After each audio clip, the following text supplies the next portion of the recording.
Hey guys, welcome back to another episode of Black Sheep. I'm your host Keziah as always, and yeah, it's good to be once again back in front of the mic. And honestly, I'm kind of impressed with myself because the week that I've had, it's been so hectic to the point where I was already kind of not pre-notioning, that's not a word, but kind of predicting, oh my god, I'm going to be so busy, I'm not going to have time for this podcast. But this is what happens when you do things that you enjoy. Like, you really do make the time for things that you want to do within reason, obviously.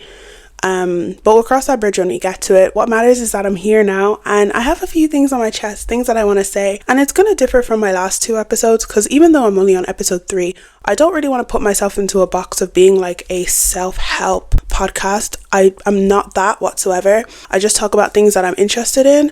And if it's something that I feel like maybe the past version of myself would have needed to hear, I may say it, but I am by no means a self-help podcast. I barely help myself, y'all. Like, sometimes I say all these things and I don't even take my own advice, but realistically, I just want to speak about some things today that they may not be super like serious topics, which is honestly preferred because I feel like I need to lighten up a little bit. But yeah, I kind of want to diversify myself. I don't want to put myself in a box of being someone who only speaks about very serious kind of topics. I don't really want to be that. But yeah, let's get into it. I have a few things I want to talk about, some things I've seen on the news, just some updates about life. You know what, before I even get into them, I just need to apologize in advance because I feel like I'm a little bit of a traitor, right? The last 2 episodes, all I've done is yap about, oh my god, my journal. I love my journal. Guys, I have a phone with my notes on it. I don't even have my journal anymore. And you know what it is, guys? I feel like even though I do love journaling, I have also... I feel like this happens every single episode where English just leaves me, like the spirit of speaking normally just gone. But most of my notes and most of my thoughts are in my phone, actually, because I could be walking, I can go on a walk, or I could be in class and something will come into my head. I'm not going to whip out ink and a feather pen and start writing in my journal. No, I need something quick, so I usually run to my phone.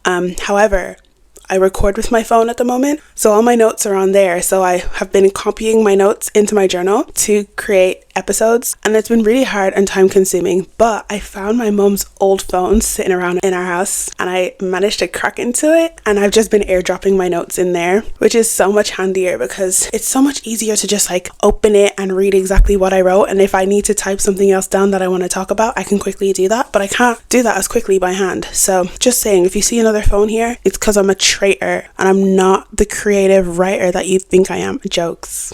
I always will be, but I just need to be realistic. You know, I can't be copywriting my notes every single episode, because last episode it took me over 45 minutes to get everything planned out when I did it in about 5 minutes on my phone, because half of my notes I just copy and paste them to where they need to go and then we're good. So yeah, just need to make that very clear. I apologize. Sorry, that was an inside joke because when I was a kid, I used to say sorry like that. I'd be like, I apologize. But yeah, anyways, as I was saying, like, I feel like there's a difference. Oh, there's a few differences. Sorry, let's even get into that, okay? Physically, off the jump, I got my hair done. Hey, I really like my hair. I also have not worn my headphones. They're still sitting here. I do sound checks every like few seconds because in the last episode, oh my gosh, I was so paranoid about my microphone not picking up that I was literally like this for the first like 5 minutes, and I was like, oh my god, I'm not going to re-record this because effort, and I can't recreate it because I was editing the next day, but it really annoyed me. So I do sound checks and you won't see them because I'll edit them out, but my headphones are still connected. They're just too clunky and chunky for this episode. I'm really not bothered. They're just killing my vibe entirely. And also look at my flowers for my graduation. Guys, I graduated. What day is it today? What day is it? Sunday. Today is Sunday. Why do you need to know the date?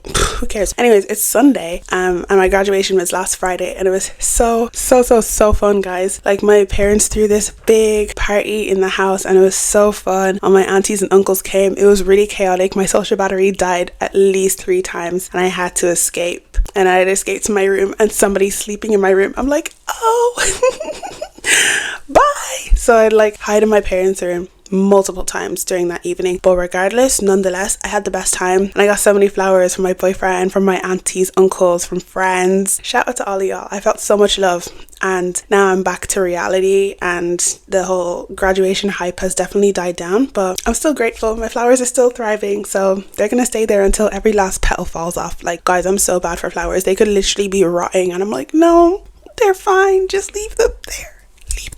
So they will stay there until further notice. But what was I even saying? How did we get here? How did this happen? Oh, yes. Okay, so I was talking about how I don't really want to categorize myself as like a self-care podcast, because I feel like when it comes to self-help and just like learning lessons about life, I still don't have it all figured out. And it's not just like, oh, I don't have all the answers. It's just like, sometimes I get the answers, but I myself don't know what to do with them. I don't know what to do with the information that I acquire in my life. And I acquire a lot of information. I'm very blessed to have that. I'm very blessed to be able to articulate myself. But just because I articulate myself better than maybe the next person that you speak to, it doesn't mean that I have everything under control. It's okay to not know everything. I think that's sometimes something I've had to tell myself multiple times. It's okay to not have all the answers. It's okay to just not know what next steps to take. Just as long as you're representing yourself correctly, that's all that matters. That's literally what my boyfriend was telling me, because I was thinking about the podcast and I was like, I don't want to end up just speaking about heavy shit every single day. Like, it'll get depressing at one point, and it'll become, I'll then create this expectation that every time you open this podcast, I'm going to be dropping gems, and your life is going to change forever, and you're going to be like, oh my God, I never knew this until Keziah said it. No, like, that's creating unrealistic expectations. And at the end of the day, my podcast is called Black Sheep for a reason. What is a black sheep to me? I explained this in episode 1. Someone who's just interested in speaking about things that maybe other people may not speak about. Doesn't mean that you know everything. It doesn't mean that what you're saying is necessarily intrinsically, unequivocally, objectively correct, but you want to talk about it and you're willing to take the steps to explore that. That's what a black sheep is to me. So if I'm representing that correctly, then I am doing my job. And how do I represent that correctly? By speaking. It doesn't really matter what I'm speaking about. It doesn't even matter if I reach a goal at the end of it, or I find the answer to something, or I tick all the boxes and complete all the aims by the end of the conversation, because that's not really the point of conversation, you know? Like, it doesn't always have to reach an end point. There's always still going to be questions that are left unanswered, and then it's up to us to explore that further, and that happens through further discussions that I may not get to witness myself. It may be amongst your friends, or within your own head, or with your family or your spouse. And that's kind of the job that I need to do, or that I feel obliged to do. So I feel like today we're just going to chill. We're just going to talk about some random little things on my mind. And that was one of them, you know, understanding what I represent with the title of this podcast, and also with the ethos that I introduced in episode 1. And when I say as well that I don't know all the answers for everything, it's because like, do I really want to go there? I don't want to go there. Yeah, I do, actually. I do want to go there. I have this really, really bad habit that I'm working on, and I actually think I'm a lot better at it now, but I feel like I intellectualize pretty much every single aspect of my life. Every single thing I see, I'm like, oh my God, there has to be a reason behind this. There has to be a psychological, sociological reason that this is happening to me and to them and to everyone right now. I think it's the debate kid in me. I think so. Because you know what, like, I don't know if you've ever done debate before, or if you're in a different country and debate runs differently. For us, it's like you get a motion, which is like a title of this person believes that, or the statement says da da da da da, and then you have to either agree or disagree depending on who you're assigned to. So you're forced to become extremely knowledgeable on that topic to be able to discuss it, not just representing your side of agree or disagree, but also being able to empathize with and or disagree with the opposing side. So with that, as a byproduct of that, like I said, I've acquired a lot of information about a lot of things, but that doesn't mean that I have a definitive answer about anything, you know? And I think that bad habit of, well, it's not a bad habit in debate per se, but it kind of mutated into a bad habit that I brought into my life, and it bled through into every other aspect of my mental well-being. My emotions, for example, I'll be going through something and I'd be like therapizing it in my head, like, oh my God, they're just crossing a really major boundary. And screw them because I'm protecting my peace and I'm just gonna move on from this because I'm gonna have a big glow up and everyone's gonna be jealous of me. That kind of thing, right? Very immature way of thinking, but yeah, like I would just completely avoid the situation at hand or the emotion that I should be feeling. Or it could be a thing where something in politics is happening, for example, and I don't have all the answers, right? In debate, even if you don't know the full answer to something, like if someone puts up their hand to provide rebuttal for your statement, you kind of just have to pick up a keyword that they say and just be like, ha, you're wrong. I know a little bit about this, so I'm just going to ramble on about this until you forget about the fact that I don't fully know what I'm talking about. It does happen like that, and that's actually how you get ahead in some competitions. And I feel like me and maybe a few other people may be guilty of doing that as well. Instead of acknowledging that you don't know the answer and that you're not fully aware of what's going on, you just take one keyword that you're somewhat familiar with and you just run with it and you blab on about it so that people can be like, oh my god, you're so smart, how did you know about this thing? Meanwhile, you don't actually know the ins and outs. You just know this one or two buzzwords that have been circulating online, or the one or two words in someone's criticism. For example, if someone's giving you constructive criticism about your behavior or your attitude towards something, and you just pick up one word, like they say, oh, you can be a bit defensive sometimes. You go, defensive? How am I defensive? I don't defend anything.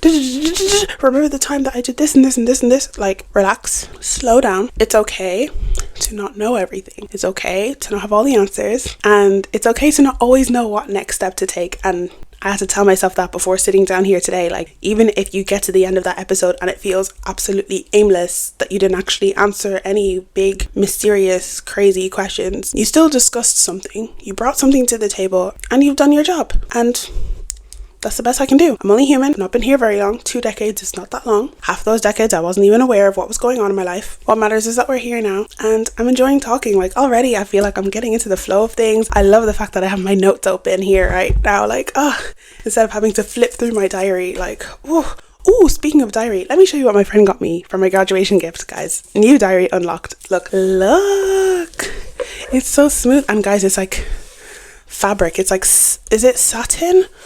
Silk?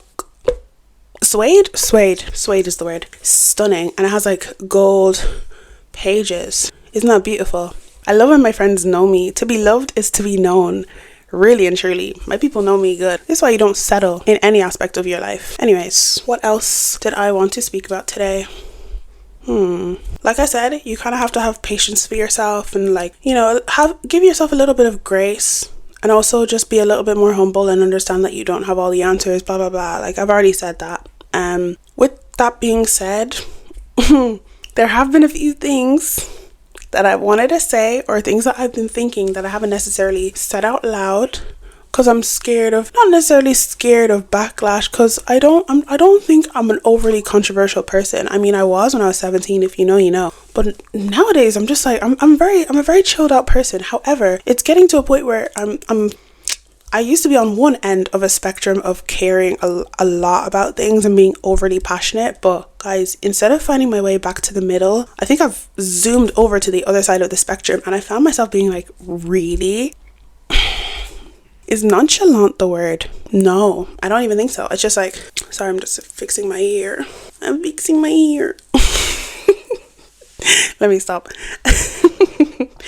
But yeah, like, in terms of my friendships, for example, or in terms of making human connections, is it bad to say that I don't really, or that I'm finding it really hard to extend myself to people? Let me explain, because I said this on my TikTok, right? What was the exact word that I used? I do not remember. Oh, I remember. It was a misguided attempt at self-preservation, to the point where I cannot open up anymore.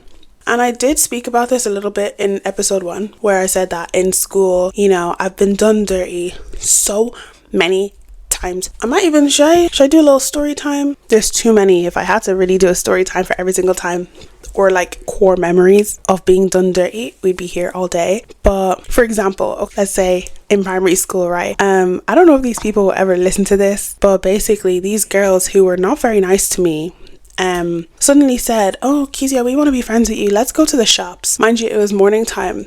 In primary schools here in Ireland, you guys can come in early, hang out on the yard, and then when they blow the whistle, everyone comes up to their line, like their class line, and then their teacher comes outside and brings them in to start the day, right? So they were like, oh, let's go to the shops now. like just before the bell rings. And I'm just thinking, my mom's just dropped me off. The shops are like right there. And I'm like, I don't have any money, but it'll be a fun journey. My naive ass, yeah. So I go with these girls and we're like, oh, how do we get out? They're like, just hop the fence.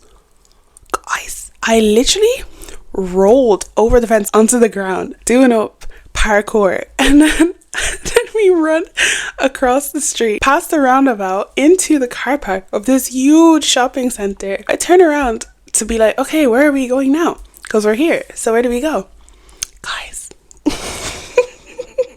I laugh now, but it's not funny. It's actually not. This is so rude. These girls left my ass in the car park alone.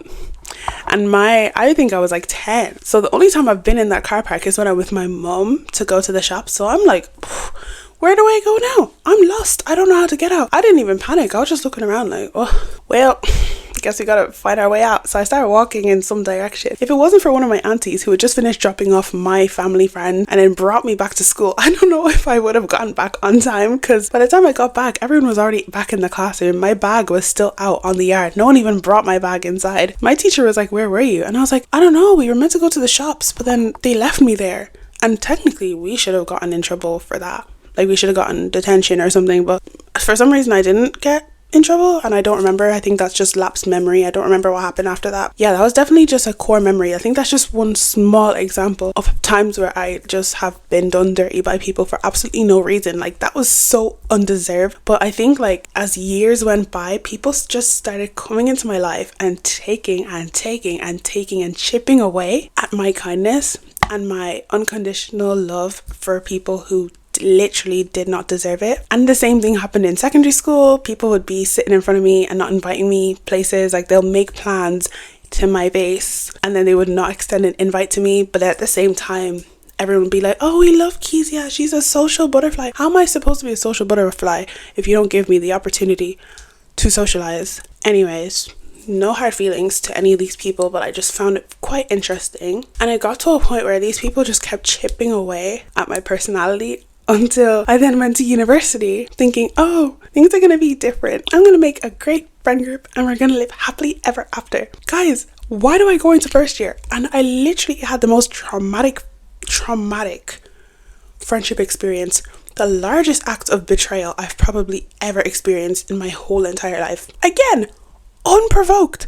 I did not deserve this. I really did not. Like, I can understand where I've had a hand to play in certain things that have happened in my life. And to be fair, in first year of university, that was my first time actually having like a friendship fight, like breakup. In primary school and stuff, I feel like it was just straight up bullying because these girls who did these things to me were not my friends. But in secondary school, in college, like, they were really friends. Like, I consider them close people to me. And then it just kind of slapped all my kindness and all the good things that I've done in my face. And that still didn't fully break me down yet. Like, I still wasn't at the level of nonchalance that I am right now. I still had this like glimmer of hope that there's good in the world, that if I spread unconditional love, it'll come back to me in several different ways. And I guess in a sense that is correct, because I feel like if I wasn't the person that I was then, I would not have met my boyfriend. I would not have met my current sisterhood of friends. I would not have met or gotten closer with some of my childhood friends from church and stuff like that if I didn't have that energy or that vibration for them to be attracted to. But it got to a point, I think a few months ago, where I was just like, yeah,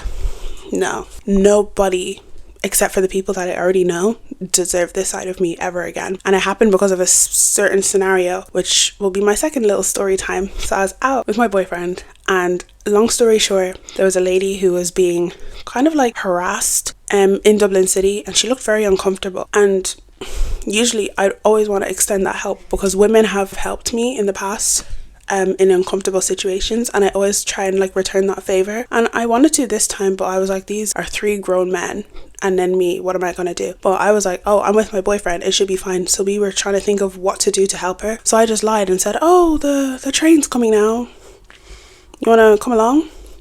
And this woman, like, you could definitely tell she was uncomfortable, but at the same time she was almost just like, okay, yeah, cool, thanks, bye. And she just ran away. And I was like, oh, okay, if it was me, I'd be like, thank you so much, like, have some manners, you know, But I guess not everyone's wired that way, whatever. But what happened after is when I was just like, yo, we did not need to extend ourselves like that. Or rather, I did not need to extend myself like that. If I was on my own, it wouldn't have happened. But I was thinking, well, I have my boyfriend here. I'm like protected in some way. Tell me why this guy, one of them comes up to me. He was like, you're the reason there's a problem in this country. You don't mind your business. Y'all need to go back to your country. Mind you, this woman was literally black. So I'm like, okay, so who gets to stay and who gets to leave? He's like, go back to your country. I was like, this is my country. Been here, born here, lived here. What are you talking about? Like, you all have a combined leaving cert score of 102. Shut up. And then that's when he started going off, and like, he's trying to square up to me. So obviously my boyfriend's defending me, and then it just turns into this whole debacle that it just didn't need to turn into. And funny enough, people of color were around. Brown people, black people, white people.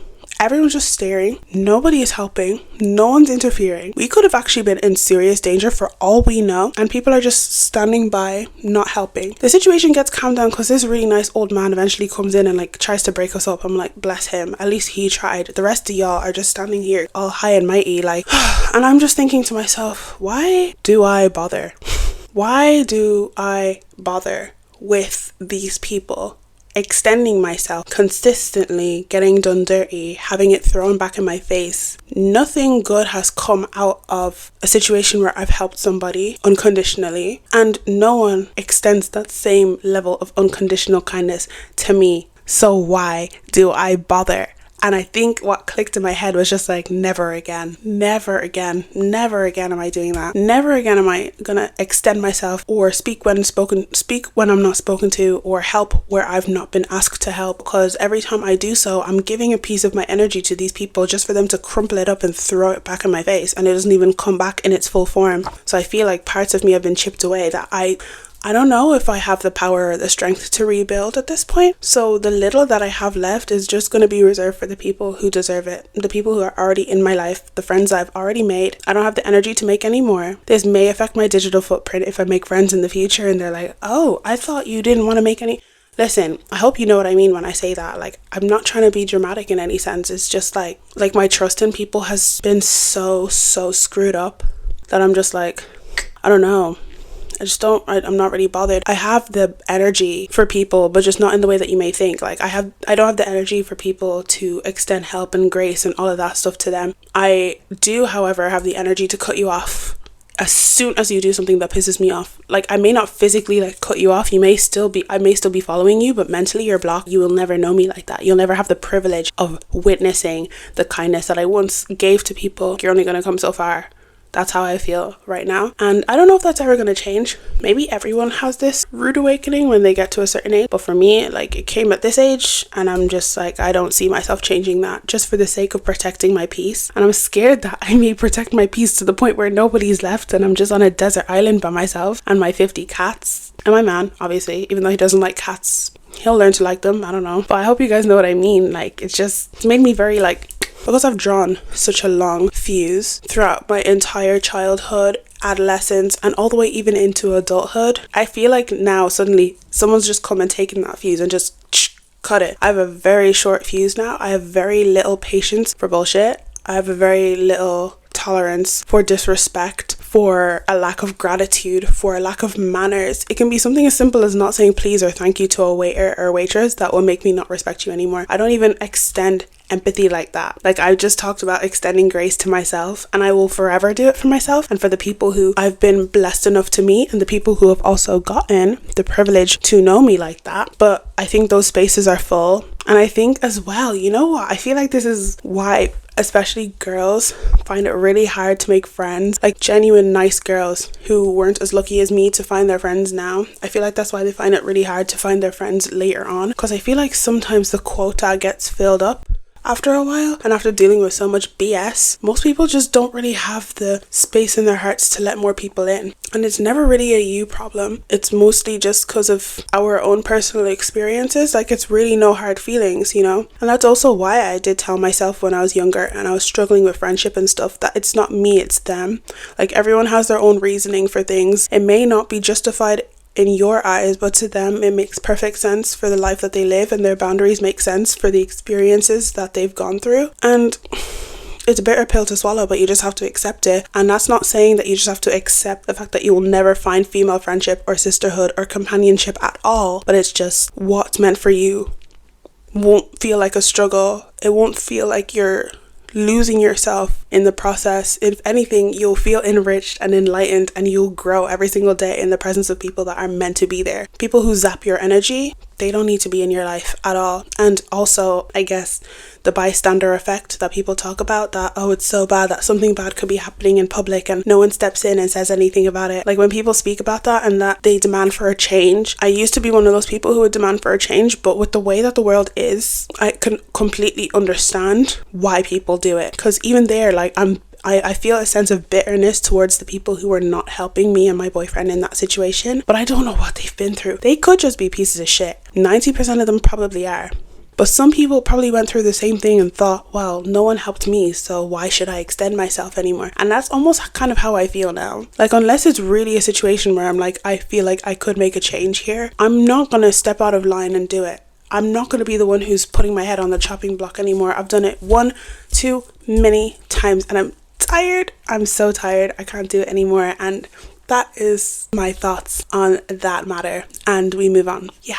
Okay, I think that's all. You know what? I really can't wait until I get a camera, because it's proper jarring that I'm just looking over there and you're just like, who is this bitch looking at?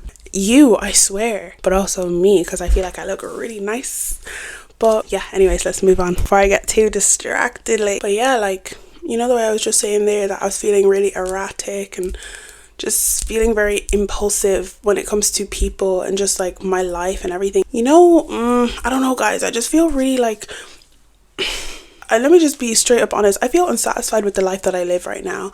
I feel unsatisfied with the way that people treat me or treated me. I feel no desire to speak to anyone ever again, and I will hide in my room till the end of eternity. I don't know, guys. I don't know. Some people say that might just be like a sign from your future self to keep on pushing. You know, them tarot card readers? Oh my god, guys.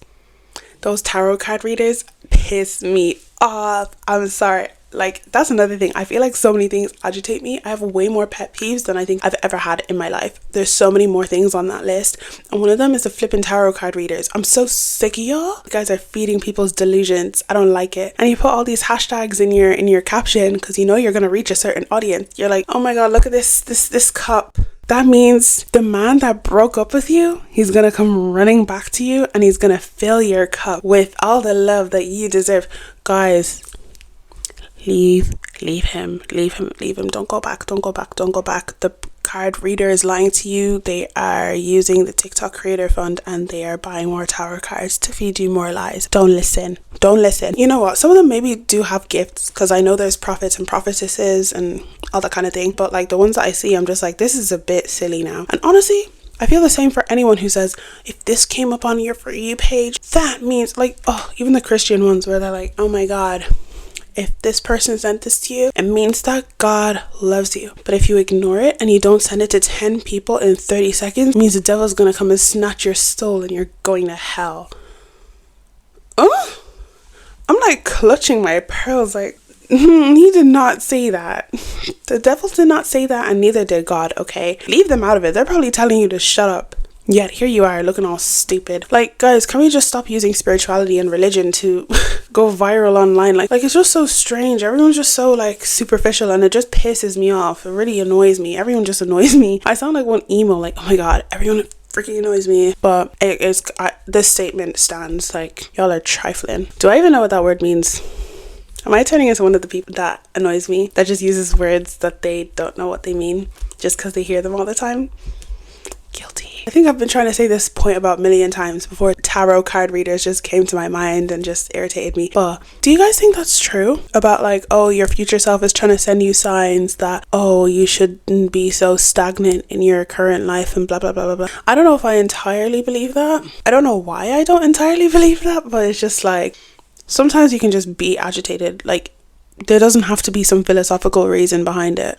Because again, that goes hand in hand with what I said at the beginning about intellectualizing or therapizing every single thing that you go through. Sometimes you can just feel erratic because you feel erratic. Like, I know that I'm feeling erratic because I feel like a switch has flipped where I'm just like, oh, I don't really have the patience for people anymore. And then that's cool. You can just focus on working on either rebuilding your patience with people or putting up boundaries that are good balance between protecting your peace but also not completely self-isolating. Not this whole mystical like, oh my god, your future is calling you, or you know, this is a sign that things are gonna get better and da da da. That's so la-di-da. Like, I just hate that about certain people on the internet, whether it's online therapists or it's like tarot card readers who say this kind of thing, because it's just feeding into a delusion that you don't have to acknowledge anything in your present. This whole thing about like projecting your current emotions onto the future, I feel like it kind of is just avoiding accountability. Like, sometimes you could just be a piece of shit and that's okay. Like, I can acknowledge that the way that I'm behaving is not justifiable, but it's coming from somewhere. It's just now, how do I tackle it? How do I move on from it? You know what I mean? Not just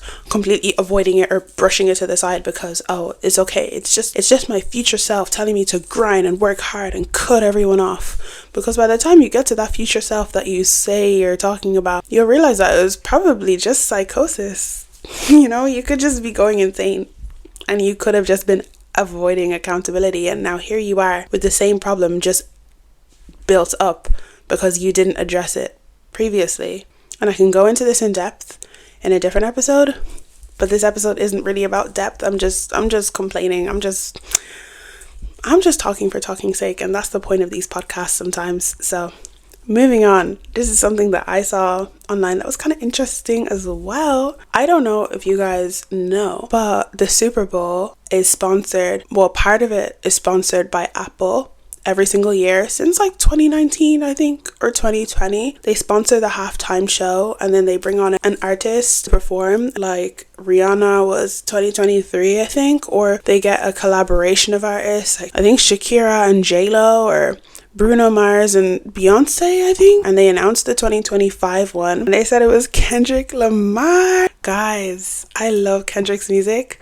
I love Kendrick Lamar so much. If you know me, you'll know nothing about my music taste or how to describe it because I don't really have a specific one. I listen to everything, but I started listening to Kendrick properly in like 2019, 2020. Guys, he is a real artist. He's so poetic.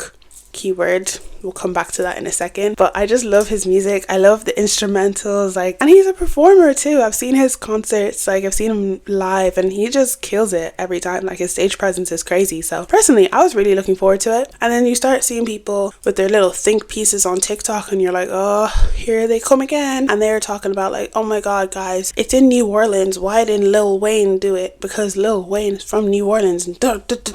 And then you have the counter think pieces who are like, actually, Lil Wayne has turned down the Super Bowl this many times, and also, who cares? You guys never stream Lil Wayne's music anyway. You're only complaining for complaining's sake, or because you think Kendrick is demonic or something. Honestly, I'm not even going to speak about any of that stuff. I'm just, again, complaining about people just being annoying. Like, shut up, no one cares, but I care about what I have to say, so you guys should care too. I'm not even gonna speak about the whole Lil Wayne versus Kendrick thing. That's not really my alley. That's not my area of expertise. I kind of just watch and I hold my popcorn in my hand and I just sit back and observe. But what I wanted to talk about, which is a lot more like me, very me coded, it's how poetry is perceived when it comes to black people. Because I saw this video a few months ago where someone was saying that black people poetry is only held in high regard when the artist is eloquent. Poetry is only really accepted in like such a clean form. It's very prim and proper. The rhyming, the onomatopoeia, the juxtaposition, and all the poetic techniques. My leaving cert English people, if you know, you know. But what I don't understand is like, why don't we hold the same energy for rap? Like, this is something that I've seen people talk about consistently, and I just wanted to ask that question too. Like, Kendrick is, to me, I would deem him a poet with the way that he writes. With, if you take his lyrics and you remove the actual instrumental and you just watch him read it, or watch somebody psychoanalyze every single lyric and every single verse as if it's a stanza in a poem, you'd be able to see the technique and the intelligence and the intellect that goes into his poetry. But when you add the music back in and then you put him as the face of the lyrics and you're perceiving the imagery that he uses, it's like, oh, this is too much. This is a lot for today's society. Like he's really going in there. He's talking about things that we don't want him to speak about. So therefore he's ghetto, he's rugged, he's ratchet, he's all these kind of things, and he's not deemed a poet. He's not, like, people don't put respect on his name. And I think the same can be said by a lot of different rappers. Just because they speak about violence and drugs and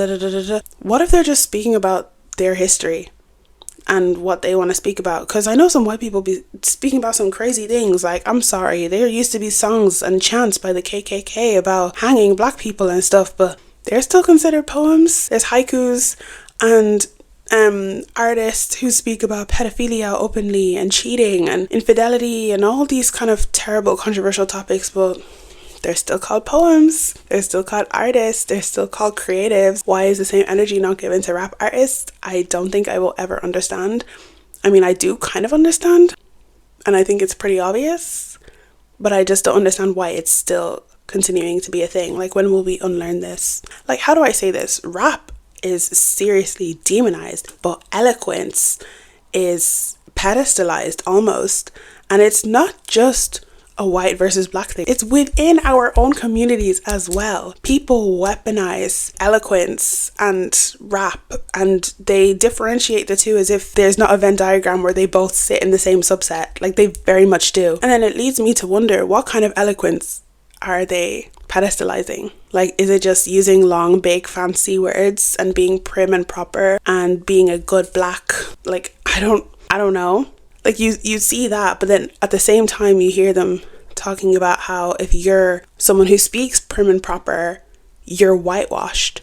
Like, this conversation also comes up a lot in the media, and it's come up in my own life where my peers who are from the same origin as me were calling me whitewashed when I was younger, just because, like, my adolescent years were spent mostly in the Midlands where the accents are quite neutral almost, and then I was in debate and I read a lot, so naturally words would pop up in my vocabulary that would be like, oh, she thinks she's all bad, she wants to be white so bad. Sorry, why is eloquence in that sense associated with whiteness, and why is the lyricism and the intellect that goes into writing rap lyrics associated with being rugged and ratchet and rough, and then also being associated to blackness? Why is there such a harsh line drawn, and why can't we blur them? Because they should be blurred, and they are not mutually exclusive. Two things can be true at the same time. You know what I think as well? I just think if you speak about things that are deemed controversial in your time, people don't really clock what you're saying. They don't really like cop on to the facts that you're spitting until it's almost too late, until you're gone, or until our generation has passed, and then the next generation are analysing the text and analysing the root of the conversation, and they're like, actually, this person who was deemed as crazy or not okay in the head was actually 100% right, and all these people who were shunning and criticizing them were just not privy to that information, and were not open enough to understand what that person was saying or expressing, mostly through their art. Like, I talk about Kendrick, and then I talk about Tupac as well, because a lot of people don't really appreciate the lyrics that he was spitting until he was gone. And then we go even further back and we look at some of the female poets of the time and how people would think that they're clinically not okay. Look at Emily Dickinson. That woman, her poetry, it doesn't just slap in terms of poetic technique, but she was speaking very real things about the controversy within the church and the negativity towards mental illness. And she was known to be a recluse just because she spent a lot of time at home because she couldn't really relate with people outside. For all we know, she could have been flipping neurodivergent and just not diagnosed, but that's a story in itself. But we look at her, we look at Aileen Quillinan, Sylvia Plath. Sylvia Plath was literally deemed as the crazy woman who killed herself. But guys, read her poetry. That woman was wise beyond her years. A lot of them were. Look at Van Gogh or Van Gogh. Guys, I don't know. In school, we were told his name is Van Gogh, right? But when I said that, my boyfriend literally laughed in my face like, because he said I'm pronouncing it wrong, and I don't remember how he said it was correctly pronounced, but I don't know, somebody correct me, I guess. But he was very clued in beyond his time. And he was just labeled as a crazy man until he eventually killed himself. But he had reasons for everything. There was method to his madness, as Shakespeare says. And there's method to most people's madness, and we just don't use empathy, and we don't is empathy the word? I don't even know. I think it's just being open-minded, I guess. Like, a lot of us are very closed-minded because we choose to remain comfortable in everything that we've acquired, and we think that we've accumulated the maximum amount of information that we need to survive in this life, and get the bare minimum of what we need and deserve and want. But once we get what we want, like, why don't we want to delve deeper? Why don't we want to explore more and hear what other people have to say, and acknowledge that other walks of life and other experiences are just as viable as our own, And again, why is it that certain information can only be digested when it's been chewed up and broken down a certain way? When it's given to you raw, uncut, unadulterated, it's too much for you to swallow. It's too much for you to consume. Why is that? Have you not? I was gonna say some mad metaphor, like, have you not grown enough teeth to delve into that information? Guys, you know what? At least it's better than the flipping farm references. But Jesus, I really need to get back into reading more. Not just to come up with some better metaphors, but to open and expand my mind to the wonders of this world and the different outlooks that people have to offer, because there's a lot out there that we haven't even touched on yet. So how bold of us to assume that we have everything together. How bold of us to assume that we have our shit together and there's not much more for us to explore. How bold of us to think that if we don't have all the answers, that there's no point in speaking, and there's no point in admitting that, and there's no point in working on filling the gaps that are within our psyche. How bold. How bold of you, how bold of me, how bold of us all. We all gotta do better in this life. But yeah, that's my little rant about that. And I think that's pretty much all I had to say. I'll be so real. I guess that was kind of a full circle point in the end. I impress myself every time. Let me stop, because again, not gonna set any expectations, because things are not always going to materialize in the way that you first envisioned it. It's the beauty of the arts, because you'll start off with one particular vision, and then by the time you're at the end, you would have had a million different visions, and it's still like what you have at the end, like the finished product will still not fully encompass what you had in your mind, but it's a fraction of it, and it still represents you, and it represents what you stand for. So when people interpret it, it won't be completely far off. Hopefully what you hear from me today isn't completely far off what I originally intended for this podcast to be. But that's up for you guys to tell me, I guess. And even if you're not hearing it, shit, I don't know what to tell you, because I've already sat here for an hour and I didn't pass out this time. Great, but I'm just a girl. I'm only doing the best that I can. I've only been here for so long, like I said. So hopefully you guys took something from this today. Plan of action for the next few days. Gonna edit this, gonna get it out as soon as possible, and I already have an idea for the next one. And guys, guess what? I already have my first guest set up for this podcast. Is that not crazy? I already have a line of people to be guests on this podcast, and that's really exciting and so overwhelming too. So stay tuned in the next few episodes. I won't say which number, but stay tuned for the next few episodes for the first guest. And I think that's all I can tell you for today. I think soon enough I'm probably going to update you guys on my academic whereabouts, because things are about to get really busy in this master's. Like, I'm even blessed to have the time to speak now, because I'm making the time, and I plan to continue to make the time. But I'm just saying, like, if you see a few bags under my eyes, if you see my eye twitching a little more than usual, that's why. It's because of the masters. But it'll be worth it, because then I'll get my big girl job. I better. I really, guys, I can't not have a big girl job anymore. I really cannot. Like, I'm seeing my peers and they're all like, oh, spend a day with me in the office, spend a day with me in the lab. I'm like, that's good for y'all. I really hope that I, come and join you guys next year. Anyway, guys, I think that's all I have to say. Thank you so much for listening once again to the Black Sheep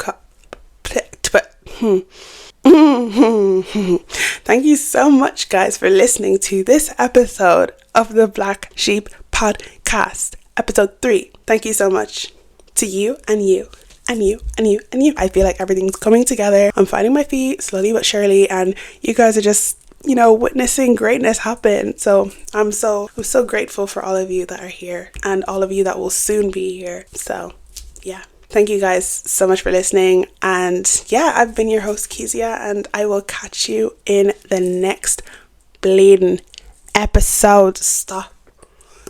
I embarrass myself. I'll catch you guys in the next episode. Okay, bye. In a bit.